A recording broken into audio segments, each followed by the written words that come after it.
Hello guys, welcome back to my channel. तो जैसा कि आप सभी लोगों ने मुझसे रिक्वेस्ट किया था कि मैं आपको डे 2 का भी वाइट पेपर एक्सप्लेन करूं, so I am here for you all to explain the white paper of day 2। तो हमारे डे 2 का जो टॉपिक था वो था AI agent tools and interoperability with MCP. अब आप ये पूछेंगे कि इंटरोपरेबिलिटी आखिर होता क्या क्या है। इंटरोपरेबिलिटी का मतलब होता है कि जब हमारे जैसे दो एआई एजेंट्स हैं, वो कितने अच्छे से एक दूसरे के साथ कम्युनिकेट कर पा रहे हैं, कितने अच्छे से एक दूसरे की बातों को समझ पा रहे हैं, एनालाइज कर पा रहे हैं, बस इसी को हम कहते हैं इंटरोपरेबिलिटी। आइए देखते हैं हम कि हम नेक्स्ट स्लाइड में क्या क्या कवर करेंगे, मतलब इस सारी स्लाइड्स में हम क्या क्या कवर करने वाले हैं आगे। तो हमारे टेबल ऑफ कंटेंट्स कुछ ऐसे हैं। पहले हम देखेंगे the rise of AI agent tools. Second, हम देखेंगे understanding of the AI agent tools. Third, हम देखेंगे best practices for the tool development. Fourth will be the model context protocol. I will explain the model context protocol. अपने ये word कई बार कई जगह आज डे 2 के असाइनमेंट में देखा होगा, MCP everywhere, but I know you don't know what is MCP, so just still I'm going to explain MCP किसे कहते हैं, ठीक है। Then I will explain कि core components क्या हैं MCP के, और एक security considerations क्या क्या हैं MCP में, ठीक है। तो बढ़ते हैं हमारे पहले टॉपिक की ओर। हमारा पहला टॉपिक है introduction, the rise of AI agent tools. तो एआई जो है हमारा बहुत ज़्यादा पावरफुल हो रहा है, not just by learning patterns but actually by doing things in the real world. ये सब पॉसिबल कैसे हो पा रहा है? ये सब पॉसिबल हो पा रहा है हमारे एआई एजेंट टूल्स की वजह से। And to make this tool work smoothly with AI, एक स्टैंडर्ड हम यूज़ करते हैं जिसको हम एमसीपी बोलते हैं, ठीक है। तो बढ़ते हैं हमारी नेक्स्ट स्लाइड की तरफ। तो हम देखेंगे अब एमसीपी आखिर में होता क्या है। एक एमसीपी एक हमारा स्टैंडर्डाइज्ड इंटीग्रेशन फ्रेमवर्क है। हमारा एक वो है जिससे हम दो एआई एजेंट्स को इंटीग्रेट करते हैं। सपोज जैसे कि हमारे पास मॉडल्स होते हैं, चैट जीपीटी हो गया, जेमिनी हो गया, वो स्मार्ट हैं बट उनकी कुछ लिमिट्स हैं। वो एक्सेस तो कर सकते हैं लाइव डेटा और परफॉर्म कर सकते हैं एक्शंस खुद में। फॉर एग्जाम्पल वो आज का वेदर चेक कर सकते हैं बट वो कैब बुक नहीं कर सकते unless they are connected to a tool. तो टूल्स क्या करते हैं, एआई को हेल्प करते हैं to beyond just answering the questions, और वो रियल वर्ल्ड के साथ इंटरेक्ट कर सके एआई। इसलिए हम टूल्स को इंटीग्रेट करते हैं एआई के साथ, जिससे हमारा ऑब्वियसली काम इजी हो जाए, वर्क फ्लो हो जाए, और जो हमारे रिपीटेटिव टास्क हैं वो हमें बार बार ना करने पड़े, वो हमारा एआई ही कर दे, ठीक है। तो एमसीपी क्या होता है? बेसिकली एमसीपी एक हमारा स्टैंडर्डाइज फॉर्म होता है जो कि एआई टूल्स और एआई एजेंट्स के बीच में इंटीग्रेशन को सिंप्लीफाई करता है, ठीक है। एमसीपी का गोल क्या होता है? एमसीपी का गोल होता है कि वो एक सीमलेस कम्युनिकेशन को स्टैब्लिश कर सके between the two AI systems. और जो एमसीपी है हमारा अभी थोड़े दिन साल मतलब पिछले साल ही 2024 में रिलीज़ हुआ था, और ये बेसिकली रिलीज़ हुआ था एआई मॉडल्स और जो रियल वर्ल्ड टूल्स हैं हमारे, उन दोनों का जो गैप है बीच में, उनको ब्रिज करने के लिए हमारा एमसीपी है जो इंट्रोड्यूस हुआ था, ठीक है। फिर नेक्स्ट आते हैं हम हमारे understanding the AI agent tools. तो let's break down what this tools are, ठीक है। Think of the apps that the AI can use. कुछ टूल्स जो होते हैं एआई को हेल्प करते हैं इंफॉर्मेशन गेट करने में, like checking the weather. Others help it to take action like sending an email. और तो ये जो टूल्स होते हैं वो एक्सटेंड करते हैं beyond the AI that can do just chatting, ठीक है। तो अगर हम बात करें टूल्स की, तो टूल्स होते क्या हैं? टूल्स हमारे फंक्शंस होते हैं, या फिर यूँ कहूँ कि प्रोग्राम्स होते हैं जो कि एलएलएम्स को एक्सटेंड करते हैं उनकी कैपेबिलिटीज़ को इनहेरेंट करने के लिए, ठीक है। जो टूल्स होते हैं हमारे डेटा को रिट्रीव करते हैं और फंक्शंस को एग्जीक्यूट करते हैं, ठीक है। फॉर एग्जांपल वेदर वाले एग्जांपल में जो हमारा एआई एजेंट था वो टूल को यूज़ कर रहा था for fetching the real time weather, ठीक है। और उस डेटा के बेस पे वो यूज़र इनपुट दे रहा था यूज़र को, ठीक है। तो बात करते हैं हम नेक्स्ट की। अब हम इसमें देखेंगे कि हमारे कितने टाइप के टूल्स होते हैं। हमारे टूल्स जो होते हैं वो बेसिकली 3 टाइप्स के होते हैं। पहला आता है हमारा फंक्शन टूल, दूसरा आता है हमारा बिल्ट इन टूल्स, और तीसरा आता है हमारा एजेंट टूल्स। ये जो फंक्शन टूल्स होते हैं ना, ये are like mini programs for the AI, और वो कॉल करते हैं such as get weather city, ठीक है। ये हमारे एक्सटर्नली डिफाइन होते हैं और ये मॉडल को इनेबल करते हैं एक स्पेसिफिक फंक्शन को कॉल करने के लिए, ठीक है। फिर आते हैं हमारे built in tools. Built in tools जो होते हैं वो ऑलरेडी पार्ट होते हैं हमारे एआई मॉडल के, जैसे कि गूगल जेमिनी का हो गया हैविंग, जैसे गूगल जेमिनी में एक बिल्ट इन सर्च इंजन है, ठीक है। तो ये जो होते हैं हमारे इंटीग्रेटेड होते हैं directly to the model such as the Google Gemini's API, ठीक है। फिर आते हैं हमारे एजेंट टूल्स। ये जो होते हैं हमारे एक एजेंट टॉक को दूसरे एजेंट से टॉक करने में मदद करते हैं, like the team work between the bots. और ये जो होते हैं हमारे invoking the other agents, leveraging the sub agent capabilities while maintaining the control. मतलब दो जैसे बॉट हैं वो एक साथ काम कर रहे हैं और टीम वर्क कर रहे हैं, तो वो वाले टूल्स को हम कहते हैं एजेंट टूल्स, ठीक है। बढ़ते हैं हमारे नेक्स्ट स्लाइड की तरफ। तो इसमें हम देखेंगे बेस्ट प्रैक्टिसेस क्या है हमारी टूल डेवलपमेंट लिए। देखो, जब हम टूल डेवलप करते हैं ना, तो we need to clearly explain कि वो क्या करता है, उसे क्या इनपुट चाहिए और वो क्या आउटपुट देता है। इससे क्या होता है, जो एआई को हेल्प हो जाता है to use it correctly. Think of like writing a recipe, जब हम लिखते हैं तब हम उसे क्लियर इंस्ट्रक्शन देते हैं ना, कि जिससे कि सब काम हमारा स्मूथली हो सके, ठीक है। तो पहला आता है, हर टूल को एक क्लियर डॉक्यूमेंटेशन रिक्वायर होता है, for example the purpose, parameters and outputs, जैसा कि मैंने अभी कहा, ठीक है। फिर दूसरा होता है हम उस गाइडिंग मॉडल यूटिलाइजेशन होता है। जो डॉक्यूमेंटेशन होता है वो इंश्योर करता है कि जो मॉडल है हमारा सब कुछ क्लियरली अंडरस्टैंड कर सके और उस टूल को फुल्ली यूटिलाइज कर सके। तो नेक्स्ट है हमारा ग्रैनुलरिटी या फिर स्पेसिफिक टास्क परफॉर्मेंस। जो जैसे for example designing for speciality, her tool जो होता है एक स्पेसिफिक जॉब करने के लिए होता है। For example, instead of a tool जो कि सारी ट्रैवल बुकिंग्स को हैंडल करे, it's better to have the separate tools.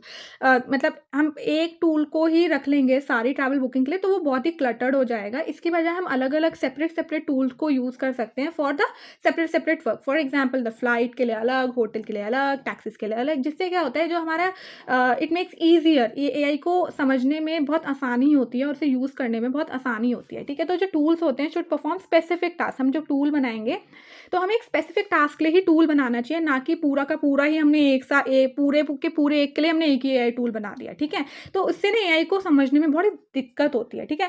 So focus on granularity aids in clarity and usability of the AI agents, ठीक है। तो बढ़ते हैं हम अपने नेक्स्ट की ओर। तो नेक्स्ट है हमारा कॉन्साइज आउटपुट्स, या फिर हमारा यूँ कहें कि डेटा स्ट्रक्चर्स।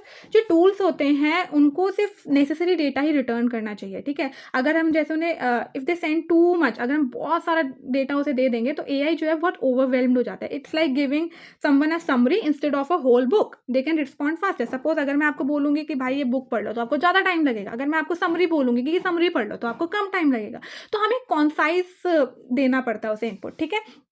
सो टूल्स जो होते हैं, जो भी हम टूल बना रहे हैं उसको एक कॉन्साइज डेटा स्ट्रक्चर रिटर्न करना चाहिए, जिससे कि जो एलएलएम हमारा है वो ओवरलोडिंग ना हो हमारी नेक्स्ट विंडो में, ठीक है। और कॉन्साइज आउटपुट जो है, कॉन्साइज आउटपुट अगर वो देता है तो हमारे जो प्रोसेसिंग है वो बहुत जल्दी होती है और हमारा जो एआई परफॉर्मेंस है वो भी इम्प्रूव होता है। Concise outputs contribute to faster processing and improved AI performance. तो बढ़ते हैं हमारी नेक्स्ट स्लाइड की ओर, तो कि है हमारा इफेक्टिव एरर हैंडलिंग। समटाइम क्या होता है, जो हमारा टूल होता है ना वो फेल हो जाता है, मे बी वेदर एपीआई हमारा डाउन है। उस केस में हम क्या करते हैं, जो टूल को है शुड क्लियर टूल को हमें ऐसा बनाना है कि वो एक क्लियर एरर मैसेज को सेंड करे। जैसे कि मतलब अगर हमारा एपीआई डाउन है तो वो क्लियरली यूज़र को बताए कि भाई weather data is not available. इससे क्या होगा, जो एआई को हेल्प मिलेगी ये जानने में कि क्या गलत हुआ है वहाँ पे, और वो एक दोबारा से एक्सप्लेन करेगा या फिर यूज़र को प्रॉब्लम को एक्सप्लेन करेगा, ठीक है। तो refining the tool capabilities, useful error messages can help refine tool capabilities. And trouble shooting guide भी हमें देनी चाहिए, like guiding trouble shooting and resolution through error message is essential. अगर आप टूल बना रहे हो तो उसको आप ट्रबल शूटिंग गाइडेंस भी दो थोड़ी बहुत, जिससे कि ईजी रहेगा यूज़र को। नेक्स्ट आता है हमारा the model context protocol, which is I think the most important topic of this the day 2 assignment, जो कि आई थिंक आप सबका डाउट होगा। आपने सब जगह एमसीपी देखा तो होगा, but you don't know like what is MCP. तो जो देखो, जो हमारा एमसीपी होता है ना, वो एक क्लाइंट सर्वर सिस्टम की तरह होता है, ठीक है। जैसे जो हमारा एआई एजेंट है वो हमारा क्लाइंट होता है, इज आस्किंग फॉर समथिंग, और जो टूल होता है हमारा सर्वर की तरह एक्ट करता है, जो कि रिस्पॉन्ड करता है, ठीक है। सपोज जैसे आप दुकान में जाते हो, आप क्लाइंट हो और जो दुकान वाला है वो सर्वर है। आप उससे कुछ मांगोगे, जैसे आपने उससे एक टॉफ़ी मांगी, तो आप एआई एजेंट ने सपोज टॉफ़ी मांगी, ठीक है। तो सर्वर बोलेगा ठीक है भाई, मेरे पास टॉफ़ी है, मैं दे देता हूँ, ठीक है। तो एआई एजेंट हमारा क्लाइंट होता है और जो सर्वर होता है वो उसको रिस्पॉन्ड करता है, ठीक है। और वो जो अब हम तो नॉर्मली बात कर लेते हैं, बट मशीन्स ऐसे बात नहीं करती हैं। तो जो वो बात करते हैं वो एक फॉर्मेट यूज़ करते हैं, ठीक है। उस फॉर्मेट को हम बोलते हैं JSON आरपीसी जो फॉर्मेट हम जो 2 फॉर्मेट हैं वो जो यूज़ करते हैं उसे क्या बोलते हैं? JSON oh my writing are it's too difficult to write on presentations RPC ठीक है जो कि सपोर्ट करता है हमारी रिक्वेस्ट को रिजल्ट्स को एरर्स को और नोटिफिकेशंस को और ये बहुत ही सिंपल और फ्लेक्सिबल होता है ठीक है तो यहाँ पे मैंने लिखा भी हुआ है कि जो एमसीपी है स्टैंडर्डाइज करता है कम्युनिकेशन को between the AI agents and the tools जैसे कि मैंने आपको सेकंड या फिर थर्ड साइड में बताया था आई गेस ठीक है और जो हमारा एमसीपी मॉडल होता है ना वो एक हमारा क्लाइंट सर्वर मॉडल होता है ठीक है जो एमसीपी ऑपरेट करता है हमारा क्लाइंट सर्वर मॉडल पे for managing the connections and providing the access next आता है हमारे कम्युनिकेशन लेयर पे जो हमारी जेसन वाली जो हमारी बेसिकली लेयर होती है तो जेसन आरपीसी वाली जो हमारी कम्युनिकेशन लेयर होती है ना ये एक बहुत ही लाइट वेट प्रोटोकॉल होता है और इसमें बहुत सारे मैसेजेस को सपोर्ट करता है including the request result error and notification and everything ठीक है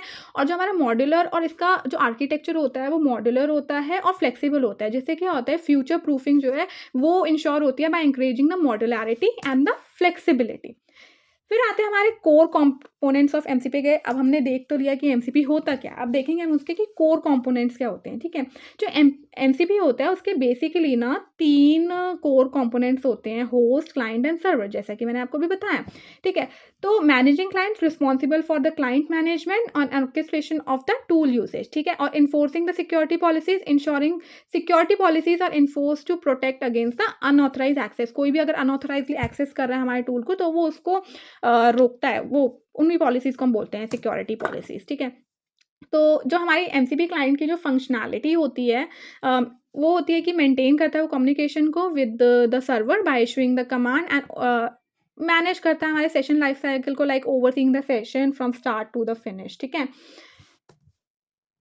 तो बात करते हैं हमारी MCP server as an adapter तो जो हमारा एमसीपी सर्वर होता है एक्सटर्नल टूल्स को अडेप्ट करता है वो एक अडेप्टर की तरह एक्ट करता है for integrating the external tools ठीक है फिर आता है एडवर्टाइजिंग कैपेबिलिटीज़ वो आइडेंटिफाई करता है और लिस्ट करता है अवेलेबल फंक्शनैलिटीज़ को to the client AI agent को बताता है कि भाई देखो ये फंक्शनैलिटीज़ है मेरे पास और एआई एजेंट है फिर उसको आइडेंटिफाई कर लेता है ठीक है एग्जीक्यूटिंग द कमांड्स जो हमारा प्रोसेस करता है एग्जीक्यूट करता है कमांड्स को फॉर द एआई क्लाइंट ठीक है तो बेसिकली एमसीपी सर्वर जो है हमारा एक अडेप्टर की तरह काम करता है ठीक है नेक्स्ट हमारा टॉपिक है सिक्योरिटी कंसिडरेशंस इन एआई देखो जो सिक्योरिटी है वो हमारी सुपर इंपॉर्टेंट होती है ठीक है अगर हमारा जो टूल है वो सीक्रेटली चेंज कर दिया गया तो एआई कुछ गलत भी कर देगा जैसा कि आपने रोबोट मूवी आई गेस देखी होगी उसमें ग्रीन चिप से रेड चिप डाल दी थी तो उसने पूरी फंक्शनैलिटी ही चेंज कर दी ऐसी ठीक है तो सिक्योरिटी बहुत इंपॉर्टेंट है और जो हमारे फेक टूल्स होते हैं वो भी प्रिटेंड कर सकते हैं रियल वन की तरह और